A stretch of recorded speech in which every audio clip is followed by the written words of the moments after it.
Royal Challengers Bengaluru அணியின் batsman will Jacks வெறும் 6 நிமிடத்தில் அரை சதத்தை சதமாக மாற்றினார். என்ன நடந்தது வாங்க பார்க்கலாம்.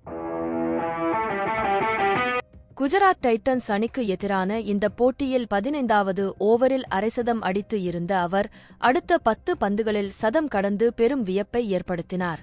அவருடன் பேட்டிங் செய்து வந்த விராட் கோலி அதை பார்த்து வாயடைத்துப் போனார்.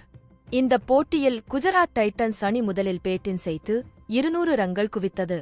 அகமதாபாத் மைதானத்தில் இது நல்ல ஸ்கோர் என்பதால் அந்த அணி நம்பிக்கையுடன் இருந்தது. ஆனால் ராயல் சேலஞ்சர்ஸ் பெங்களூரு அணி அந்த நம்பிக்கைக்கு வேட்டு வைத்தது. துவக்க வீரர் டுபிலேசிஸ் 12 பந்துகளில் 24 ரன்கள் குவித்து சென்றார். அடுத்து விராட் கோலி, வில் ஜாக்ஸ் ஜோடி சேர்ந்தனர்.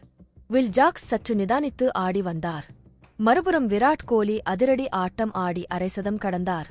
14வது ஓவரின் முடிவில் கோலி 43 பந்துகளில் 69 ரன்களும் வில் ஜாக்ஸ் 29 பந்துகளில் 44 ரன்களும் எடுத்திருந்தனர்.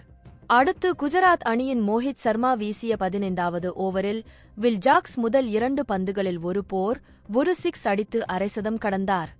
அடுத்த 10 பந்துகளில் தொடர்ந்து சிக்ஸ் போராக அடித்து தள்ளிய அவர் சரியாக வெற்றிக்கு தேவையான ரன்களை சிக்ஸ் அடித்து தன் சதத்தையும் நிறைவு செய்தார்.